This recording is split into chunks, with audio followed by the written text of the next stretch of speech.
Bien, messieurs les présidents, cher Félix Chermaki, madame la directrice générale, chère Kristalina, messieurs les ministres, mesdames, messieurs, les ambassadeurs, mesdames, messieurs. Nous venons donc à l'instant de clore ce sommet sur le financement des économies africaines. Et avant toute chose, je souhaitais remercier tous les participants qui nous ont fait l'honneur et l'amitié d'être ici aujourd'hui à Paris, et remercier également l'ensemble des équipes qui se sont largement mobilisées autour du ministre de l'Économie, des Finances et de la Relance, du ministre de l'Europe et des Affaires étrangères. Messieurs les ministres, merci beaucoup à vous, à vos équipes, à notre ambassadeur Alain Leroy et à la cellule diplomatique, parce que ce fut, je le sais, un très gros travail en lien avec les équipes du Fonds, de la Banque mondiale, de l'Union africaine et de l'ensemble des parties prenantes. Ce sommet répondait à une priorité que nous avons identifiée dès le début de la pandémie. Nous en avons discuté ensemble il y a un peu plus d'un an. Nous étions d'ailleurs tous les trois dans ce même sommet qui avait présidé à la décision d'ACTA, répondre au choc que représente la Covid-19 pour le continent africain. Et au fond, l'épidémie de Covid-19 pour le continent africain, c'est une urgence, évidemment d'abord sanitaire, compte tenu de la fragilité des systèmes de soins primaires, compte tenu aujourd'hui de la lenteur de la vaccination parce que les doses n'arrivent pas. Et c'est une urgence économique et sociale, compte tenu de la très grande difficulté à décider de mesures contraignantes pour faire face au virus, là où l'économie informelle est si importante, où les échanges sont si structurants pour la vie économique, la création d'opportunités, parfois simplement la possibilité de s'alimenter, et compte tenu des conséquences économiques de la crise. Nous l'avons largement dit, l'épidémie de Covid-19 a d'ores et déjà et aura de manière sûre un impact massif sur l'économie du continent africain, cette année après l'année prochaine et sans doute pour les années à venir, bien supérieur à toutes les crises précédemment connues, si on prend la crise financière que nous avons connue il y a 10 ans. Les estimations, et je pense qu'elles sont plutôt des minorants de la réalité, sont autour de 300 milliards de dollars de besoins de financement entre aujourd'hui et 2025 pour l'Afrique. Et comme je le disais, c'est sans doute un peu plus. Dans le même temps, l'Afrique est en capacité de relever nombre de défis et je pense, en tout cas c'est ce qui est ressorti de toutes nos discussions, ce moment peut être une chance à saisir pour enfin répondre à d'immenses défis que nous ne voulions pas, au fond, totalement relever ces années précédentes. Faisant comme si de rien n'était, continuant avec les règles auxquelles nous nous étions habitués, les programmes pensés il y a des décennies et qui n'étaient plus adaptés. Et donc, l'objectif de ce sommet pour nous était double, apporter des réponses de court terme et lancer une dynamique qui puisse véritablement créer ce New Deal économique et stratégique avec le continent africain. Et je crois que sur ces deux volets, nous avons réussi aujourd'hui à avancer. Alors on ne change pas en un jour et en un sommet la vie ni du continent africain, ni de la relation entre l'Afrique et le reste du monde. Mais enfin, je crois que nos discussions d'hier soir, la préparation qui avait présidé aux travaux et la discussion très longue de toute cet après-midi, a montré une prise de conscience collective, un changement d'état d'esprit et le lancement d'une dynamique profonde. Alors, à court terme, qu'est-ce que nous avons décidé qui permet de répondre aux défis ? D'abord, à court terme, nous avons consolidé ce que nous avions ensemble obtenu, le moratoire sur les intérêts et le principal de la dette détenue par les pays du G20 sur 2020 et 2021. Ensuite, la consolidation d'un nouveau cadre commun pour la restructuration des dettes. 3 pays s'y sont présentés, le Tchad, l'Éthiopie, la Zambie. La finalisation des travaux pour le Tchad d'ici à la fin du premier semestre 2021 a été réaffirmée. C'est un élément test pour la crédibilité de ce cadre commun qui va permettre une nouvelle restructuration des dettes et qui surtout, pour la première fois, permet de le faire avec tous les créanciers autour de la table. Et comme pour le moratoire sur les intérêts et le principal de la dette G20, pour la première fois, vous avez l'Europe, les États-Unis, la Chine, ensemble, qui décident de traiter de leur relation à l'Afrique, ce qui est très structurant. Dans le cadre de ces restructurations et de la dette, l'avancée du sommet d'hier et de la conférence sur le Soudan est évidemment un acquis très important de ces 2 jours. Nous avons réussi à régler tous les problèmes d'arriérés, qui étaient la condition de possibilité pour lancer une nouvelle dynamique pour le Soudan, qui, entre mi et fin juin, sous les auspices du FMI, permettra une restructuration de la dette pour laquelle la France a pris hier ses engagements. Ensuite, troisième grand acquis, c'est l'émission de droits de tirage spéciaux. 650 milliards de dollars. Cette émission de droits de tirage spéciaux, elle va permettre de déclencher une impulsion qui, au fond, permet à la communauté internationale, au FMI, déjà d'apporter ce que, aujourd'hui, l'Afrique n'a pas, en comparaison avec les États-Unis, l'Europe ou même la Chine, c'est-à-dire un mélange d'armes monétaires et budgétaires qui permet de répondre à court terme à la crise. Simplement, ces droits de tirage spéciaux de 650 milliards de dollars, ce qui est déjà une formidable réussite, et je veux vraiment féliciter la directrice générale du FMI, il y a un consensus fort, tout le monde est d'accord, ça représente, soyons très clairs, 33 milliards pour l'Afrique, dont 24 pour l'Afrique subsaharienne. L'unanimité autour de la table était présente pour dire « ça n'est pas possible et c'est trop peu ». Et donc, nous avons décidé aujourd'hui, au-delà de cet acquis de court terme, d'ouvrir pour les prochaines semaines plusieurs travaux qui supposent un travail technique et évidemment la construction d'un accord politique que nous espérons obtenir d'ici au G7 ou au plus tard au G20, donc entre juin et octobre prochain, et qui va beaucoup mobiliser le FMI. Mais comment y arriver? Premièrement, la réallocation des droits de tirage spéciaux des pays les plus riches. La France y est prête, le Portugal, plusieurs pays qui étaient présents ici également. Nous sommes prêts à réallouer les droits de tirage spéciaux dont la France sera dépositaire, de telle sorte à constituer un tour de table qui s'élève au moins à 100 milliards pour l'Afrique. C'est-à-dire nous devons faire plus que tripler l'enveloppe naturelle de l'Afrique à l'occasion de cette émission de DTS. Et donc, notre travail dans les prochaines semaines va être de convaincre les autres de faire le même taux d'effort que la France, à commencer évidemment par les États-Unis d'Amérique. Et je sais tout le travail qu'on va devoir faire avec le Congrès, avec l'exécutif, mais je suis confiant. Mais ça, c'est une piste de travail, pas une piste, une volonté et un engagement pris aujourd'hui pour aller vers ces 100 milliards de DTS affectés à l'Afrique, ce qui suppose une réallocation massive de la part de tous les pays les plus riches. La France sera à ce rendez-vous. Deuxième point, c'est qu'on avance sur l'allocation de droits de tirage spéciaux à la Banque africaine de développement et aux banques publiques de développement africaines, parce que c'est un moyen de faire levier sur ces émissions et ces droits de tirage spéciaux pour permettre de financer plus vite au plus près du terrain en innovant. C'est un gros travail technique à faire qui sera piloté par le FMI, mais sur lequel nous souhaitons avancer dans les prochaines semaines et les prochains mois. Puis troisième point, il faut qu'on ouvre le chantier, et nous sommes plusieurs à nous exprimer dans les prochaines heures sur ce volet-là, mais qu'on ouvre le chantier des réserves d'or du FMI et de l'utilisation d'une part de ces réserves d'or qui se sont revalorisées durant cette crise, parce que l'or reste un étalon et une valeur réserve, donc le prix a monté, donc on peut utiliser une partie de ces réserves aussi pour convaincre certains pays qui seraient réticents sur leur réallocation de DTS, ou pour faire encore plus, mais pour utiliser cette vente d'or pour transférer encore plus au continent africain. Donc voilà ce qu'on a consolidé comme accord aujourd'hui, et voilà le travail qu'on a décidé de mener dans les prochaines semaines et les prochains mois pour faire encore plus à l'égard de l'Afrique sur le plan budgétaire et en relance. Évidemment, tout ça sera conforté, complété par un engagement accru de la Banque mondiale, en particulier au moment de la reconstitution AIDA, qui sera un rendez-vous important, là aussi, pour les économies africaines. Sur le court terme, au-delà de ce paquet de réponses de très court terme et ce push que nous avons décidé, il y a évidemment la question des vaccins. Elle a occupé nombre de nos discussions, à juste titre. La situation actuelle, elle n'est pas soutenable, elle est à la fois injuste et elle est inefficace.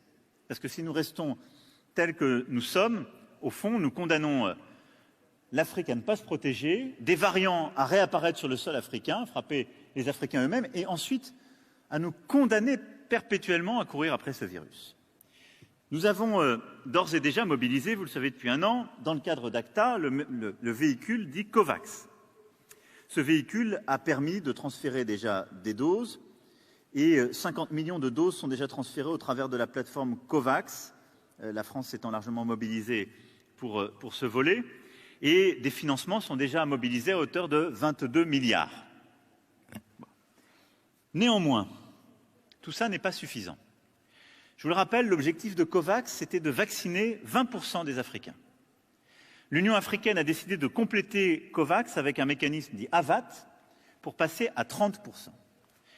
Ce que nous avons acté aujourd'hui, ce sont deux initiatives. La première initiative, c'est une initiative très forte pour produire massivement des vaccins en Afrique pour l'Afrique. Et donc de développer, par des partenariats de financement et industriels, une capacité à produire en Afrique des vaccins de tout type, adénovirus, protéines recombinées, ARN messager ou vaccins morts, dans les prochains semestres. Évidemment, ces plateformes parfois mettent du temps à être consolidées, mais notre volonté, c'est d'aider l'Afrique à massivement s'équiper par des partenariats technologiques, par des financements qui seront mobilisés, en particulier Banque mondiale, et par deux choses que nous avons actées aujourd'hui, que nous soutenons, des transferts de technologies et un travail qui a été demandé à l'OMS, l'OMC et au Medicine Patent Pool, qui est de lever toutes les contraintes en termes de propriété intellectuelle qui bloquent à la production de quelque type de vaccin que ce soit en Afrique. Et donc, pendant le temps de l'épidémie, on doit lever toutes les contraintes, que ce soit des contraintes de propriété intellectuelle, de financement ou de transfert de technologie. Ça, c'est clé parce qu'il y aura des variants, parce qu'il y aura à faire des nouvelles campagnes vaccinales. Et donc, c'est le premier pilier que nous avons décidé aujourd'hui. Le deuxième pilier sur lequel nous allons nous mobiliser, c'est de pousser, au fond, l'ambition de COVAX. Et là, c'est du très court terme, c'est 2021, ce n'est pas de la production, c'est de l'achat de doses pour vacciner maintenant. C'est de pousser l'ambition de COVAX de 20% à 40%. Et donc de donner mandat au Fonds monétaire international pour regarder comment mobiliser plus de financement. C'est une enveloppe au total de 50 milliards environ qu'il faut mobiliser pour réussir cela. Et donc sur la base de ce qui a déjà été décidé dans le cadre de COVAX, des engagements bilatéraux déjà pris, eh bien d'utiliser une partie des droits de tirage spéciaux et de les flécher sur ce mécanisme, sur ce véhicule, de nous organiser pour, dès le mois de juillet, regarder les doses qui seront en surnombre chez les pays riches et d'organiser durant le deuxième semestre des mécanismes de financement et de réallocation pour avoir cet objectif de 40% d'Africaines et d'Africains vaccinés à l'issue de l'année 2021. C'est un objectif qu'on peut atteindre si on mobilise ces financements et si nous nous organisons en conséquence. Voilà les travaux sur le plan de la vaccination qui ont été actés aujourd'hui, sur lesquels nous avons décidé d'avancer.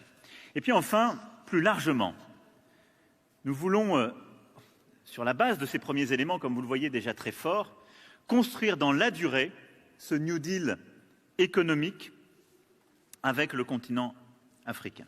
Et donc nous avons décidé vraiment de poser les bases d'un nouveau modèle de croissance, qui passe d'abord par, vous le voyez, un choc macroéconomique beaucoup plus fort, une mobilisation de tous les instruments pour répondre à l'urgence sanitaire et économique, mais de construire les bases plus larges pour les prochains semestres, les prochains mois et les prochaines années d'une nouvelle relation. D'abord, en actant la modernisation du cadre budgétaire et des mécanismes africains de stabilité financière. Le consensus a été très clair autour de la table pour dire qu'il nous faut aujourd'hui repenser nos mécanismes, nos instruments, donner une voix plus forte, ça a été très bien dit d'ailleurs par les représentants de la Banque mondiale tout à l'heure, donner une voix plus forte aux Africaines, aux Africains dans les instruments qui existent. J'évoquais Aïda et il y en a plusieurs autres. Réussir à trouver des mécanismes qui sont plus adaptés à la réalité macroéconomique et au fond faire sur le continent africain ce que nous faisons tous avec nous-mêmes. Force est de constater aujourd'hui qu'en sortie de crise Covid, la Chine, les États-Unis, l'Europe réadaptent leur cadre macroéconomique et financier.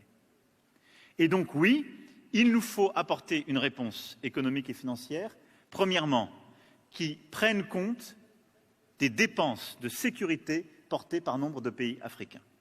Nous devons mieux intégrer dans nos débats budgétaires, dans les programmes FMI, la charge militaire et sécuritaire qui repose sur nombre de pays africains, car l'épicentre du terrorisme s'est déplacé sur ce continent.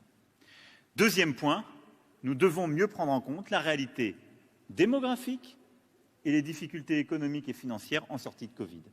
Et repenser, avec un rôle essentiel de l'Union africaine, ce cadre budgétaire, ces mécanismes africains de stabilité financière et une gouvernance qui soit portée par les Africaines et les Africains, en lien avec les grandes organisations internationales, avec évidemment les bailleurs, mais où l'Afrique aura ce rôle clé de définir pour elle-même aussi ses propres règles. C'est sur cette base aussi que nous souhaitons développer au maximum des mécanismes d'innovation financière qui permettront plus facilement les conversions de dettes en projets pour le climat, pour l'éducation, pour l'alimentation, et là aussi en sachant innover. Ça, c'est sur la partie financement public. Sur la partie financement privé, nous avons lancé aujourd'hui, et je veux remercier véritablement la SFI et Dr Diop qui est présent avec nous aujourd'hui, l'Alliance pour l'entrepreneuriat en Afrique qui mettra 1 milliard de dollars sur les PME, les TPE, pour aller chercher les entreprises justement qui sont les plus loin du marché et permettre ces mécanismes de développement qui s'inscrit en continuité directe avec ce que nous avions lancé il y a maintenant un peu plus d'1 an à l'issue du G7 de Biarritz, qui était le fonds AFAWA avec la BAD, qui s'élève maintenant aussi à 1 milliard de dollars pour l'entrepreneuriat féminin. Ces mécanismes qui permettent de faire à la fois des prêts et du fonds propre vers de l'entrepreneuriat africain sont absolument clés et seront complétés dans la durée par de nouveaux mécanismes et par des réabondements, car la clé du modèle de croissance africain, c'est évidemment ce choc macroéconomique, cette nouvelle gouvernance, mais c'est aussi une mobilisation de l'investissement privé et un développement massif de l'entrepreneuriat partout en Afrique. Cette alliance pour l'entrepreneuriat africain que nous lançons aujourd'hui, eh bien, notre but, c'est d'en faire la première réunion au 2e semestre de l'année 2021, en mobilisant très largement tous les pays qui souhaiteront s'y joindre et les écosystèmes d'entrepreneurs, et en développant très fortement les financements qu'il y a derrière. Ce que nous lançons aujourd'hui, c'est bien, vous le voyez, une série d'innovations en termes de gouvernance, en termes d'instruments, qui répond à l'urgence et au défi qui est celui que j'évoquais tout à l'heure. Ce New Deal que nous lançons aujourd'hui, pour l'Afrique et par l'Afrique, donnera lieu à des rendez-vous à suivre. D'abord, plusieurs rendez-vous de l'Union africaine, Monsieur le Président, pour définir ces règles, se saisir de ce travail. Les rendez-vous G7 et G20, en particulier sur le sujet des droits de tirage spéciaux et des vaccins. Un rendez-vous au 2e semestre sur le traitement des dettes. Un rendez-vous au 2e semestre sur le secteur privé et l'alliance que nous lançons aujourd'hui. Et nous ferons converger ces initiatives pour un point de rendez-vous lors de la présidence française de l'Union européenne. Nous souhaitons à nouveau nous remobiliser collectivement sous un format comparable pour donner un contenu très fort à un nouveau sommet. Je ne serai pas plus long, mais je vous remercie les uns les autres pour votre participation, votre soutien, votre engagement. Et je vais maintenant céder la parole au président Tshisekedi. Merci, Monsieur le Président et cher Emmanuel. Je crois qu'avec vos dires, vous avez vidé tout ce qu'il y avait. Je peux dire ici, en premier, d'abord, mes félicitations pour cette initiative qui, à mon sens, est une nouveauté. Ce n'est pas une conférence ou un forum qui va rester lettre morte. Comme vous l'avez entendu, le Président a fixé les assignations que nous nous sommes données et à partir de ce moment, nous allons nous mettre au travail pour cela. Nos objectifs, évidemment, c'est la vaccination du plus grand nombre en Afrique. C'est vrai qu'il y a quelques inquiétudes, je dois vous l'avouer, en tant qu'Africain et surtout président de la République démocratique du Congo, qu'il n'y a pas assez de mobilisation de ce côté-là de la part de nos populations. C'est une certaine inquiétude qui est due au fait, à mon sens, que le vaccin vient d'ailleurs.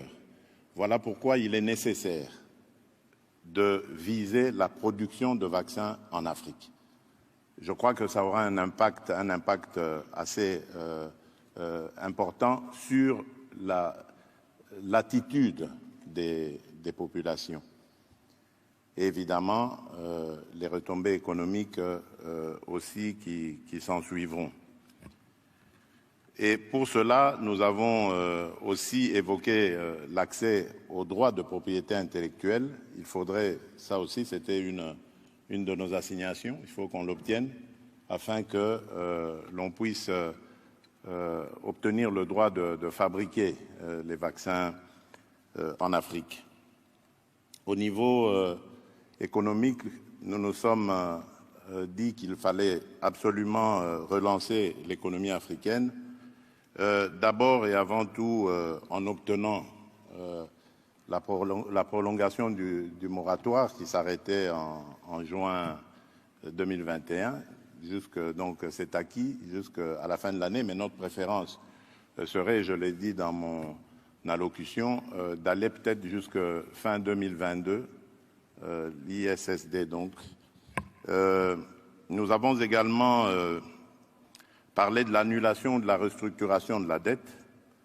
Cela dépendra évidemment, je comprends bien, de l'attitude des bailleurs. Et là, comme l'a dit le président Macron, je crois que nous avons réussi à mettre ensemble, grâce à cette conférence, donc les États-Unis, la Chine et l'Union européenne, qui sont tous d'accord à ce sujet, de regarder dans quel sens nous pourrons donc obtenir cela. Les émissions de DTS, 33 milliards pour le moment, l'objectif c'est les 100 milliards, ça a été dit.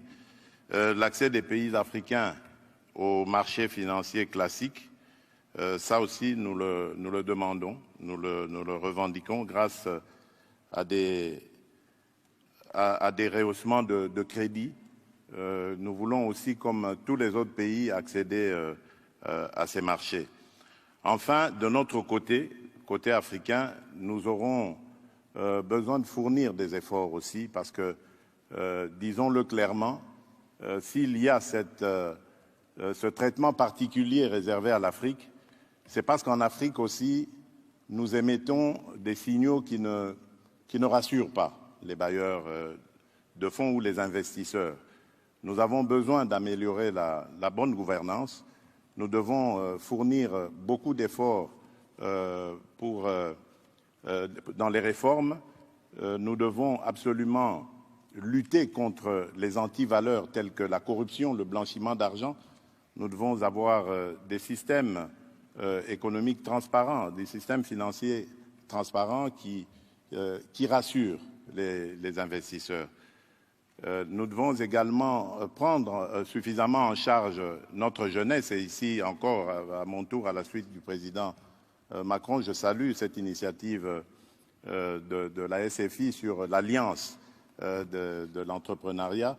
Et je propose même, si cela serait possible, de l'organiser pour la première fois à Kinshasa et durant ma présidence à l'Union africaine.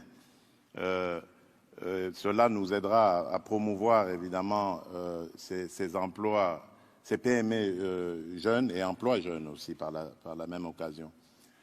Nous devons assurer l'autonomisation de la femme, la promotion de la femme, faire de sorte que la femme puisse jouer davantage de rôles importants dans nos sociétés, dans nos systèmes, qu'ils soient politiques ou économiques. Et pour finir, je dirais, l'accent principal que nous avons mis, qui est revenu d'ailleurs sur toutes les lèvres, c'est au sujet de l'insécurité, du terrorisme qui a aujourd'hui son épicentre en Afrique et qui, si nous ne prenons garde, va ravager tous les espoirs qui sont aujourd'hui permis et toutes les initiatives que nous sommes en train de mettre en branle pour booster l'économie africaine post-Covid. Donc, cela aussi a été un motif de réjouissance, de joie pour moi, de constater qu'il y a une demande aux institutions financières d'accroître les moyens de sécurité à accorder aux pays qui sont en proie à des problèmes d'insécurité. Donc voilà, en bref, ce qu'a été le contenu de nos travaux. Et je peux dire que, comme je l'ai dit au départ, cette fois-ci, je crois qu'il y a des assignations sérieuses, il y a du travail. Maintenant, notre objectif, c'est de continuer sur cette lancée. Nous avons des objectifs, le président Macron vous l'a dit, nous devons les atteindre et ce n'est que comme ça que l'Afrique rebondira. L'Afrique est un continent qui, tout le monde le dit, a un avenir certain et moi j'ai toujours placé l'avenir, l'espoir du continent africain dans sa jeunesse. Demain, ça va devenir une force, mais cela dépendra évidemment de la manière dont nous, dirigeants africains, nous comporterons avec cette jeunesse. Nous devons bien l'encadrer, bien l'éduquer, bien la former, et je crois qu'elle sera pourvoyeuse de lendemains enchanteurs pour notre continent. Voilà, cher Emmanuel, merci beaucoup. Encore une fois, toutes mes félicitations et tous nos remerciements au nom de toute l'Afrique pour cette initiative ô combien louable. Merci beaucoup. Merci, cher Félix, cher Président.